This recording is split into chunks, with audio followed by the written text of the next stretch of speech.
How you going? Welcome back to another episode of Chalk and Cheese. I'm Dan, this is Chase. Yo. And today we're going to be looking at the season that was for NRL and AFL.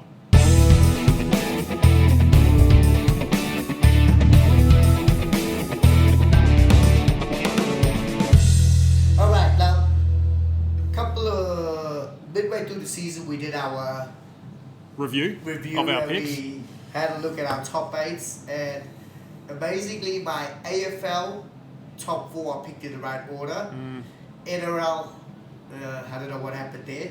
So I was on track with some of my selections of who I thought would get towards the end of the season. Yeah. And now that we've finished the rounds, we've gone into the final series, and we're getting into the grand final picks, were there any sort of surprises that you think you got from the AFL or NRL season, Gibble? Well, NRL was how strong the Warriors were. Yeah. Like, they did have a good run home, playing a lot of home games. Yeah. And I thought they were going to make the top 8, Yeah. but not the top 4. So they finished quite strong. Yeah, see, I didn't pick Warriors in the top 8 Yeah. at the start, and then they started well, and I sort of had them getting in, but for them to get to third, that was pretty crazy. I think the thing that surprised us both was the Knights. Because when we did that mid-season review, Kalen Ponga had a couple of head knocks in 3 or 4 games, and it looked like he wasn't... Yeah, exactly.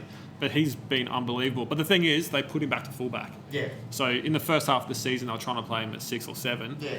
And then it just wasn't working. And as soon as he came back after those head knocks and played fullback for the rest of the year, Knights were lightning. Yeah. And they got to the top 8. So, Knights and Warriors were sort of the surprise packages. I started the year... I love my Broncos. I had them sneaking into the 8.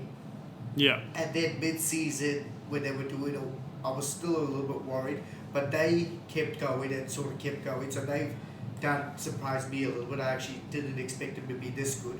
One team that was a bit of a disappointment was the Cowboys. Yeah. After their season last year, I thought they would sort of be a bit stronger and keep going. And besides Nana getting injured, and maybe someone missing some games suspension, it was the same team. Yeah. So I don't know what happened to them. So Cowboys were a bit of a disappointment for me.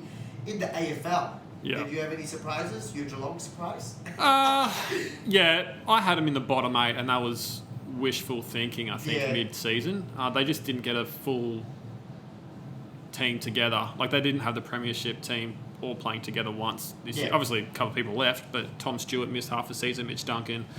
So they just blooded a lot of young players, and to their credit, they were close, but I think they probably finished where they deserved to finish, I think, unfortunately. But GWS, that's probably the biggest surprise. I had Geelong, you say, with you getting into the 8, and even mid-season review, I still had getting into the 8, and they just didn't kick on.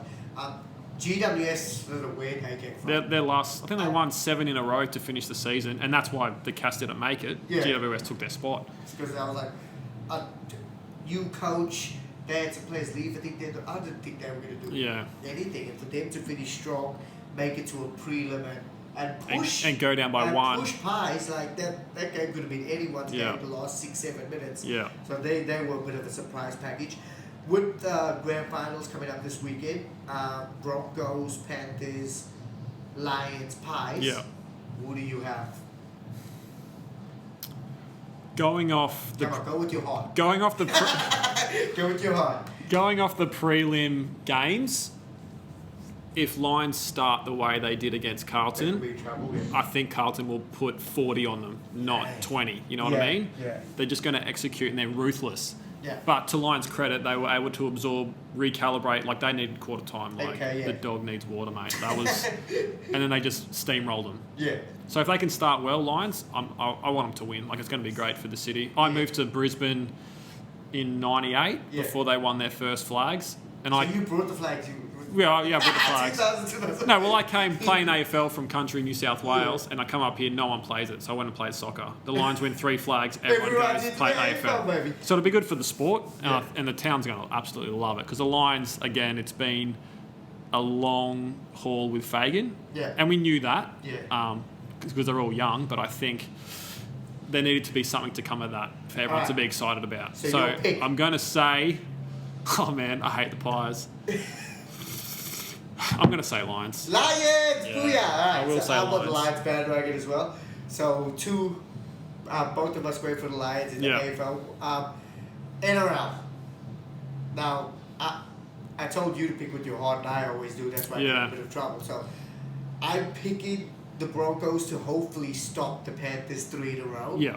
So that's where I'm going. I'm going with the Broncos to beat them. I just hope the Broncos forward pack actually a little bit more athletic than the Panthers. Yeah, I think on paper Broncos are better. And if we don't get an injury and Reynolds plays the whole game and Reece Walsh sort of makes the right decisions at the right time, I can see us winning 20-16 or something, because I can see us getting to 20.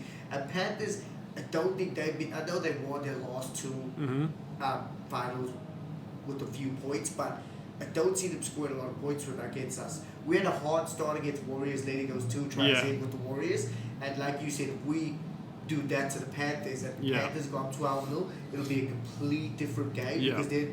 They'll play with freedom, and they'll pull some 50-50s off that go their way. We could be in trouble, so hopefully, like Kevin said, I think he was a bit disappointed with the first half defense.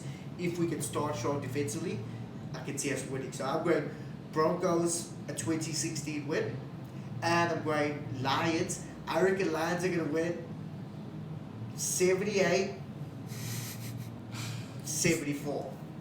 I reckon Lions, if they get on their bike, I reckon they're going to win by 3 goals. Or 2.5, 3 goals. Getting a big lead. Well, they do choke. Everyone comes back. That's what I'm saying. Lions could be up 78-52 and I'll be my nails last quarter. Yeah, that's true. So what's your score you reckon? But the thing is, Collingwood have won a lot of their close games, so we don't want it to be close if Lions are going to get up. The biggest thing for Panthers is they got finals experience, and they got a lot of those players still there from the last 2 years. Yeah. To Brisbane's credit, again, they've earned the right to play their finals at home, like prelim and qualifying finals. But the big dance is another level. And not a lot of those players have played Origin from the Broncos team, so they haven't had that atmosphere.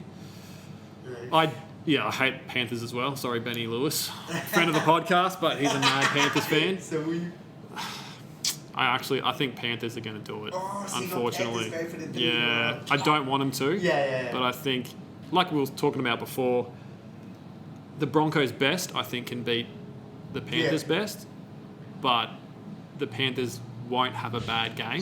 Broncos will have to play well to beat them. And for all the stars to align, like it'd be a great fairy tale having 2 Brisbane premiers. But everything's going to have to go right for the Broncos to win, I think. Before we finish this episode, I had to put up my hand.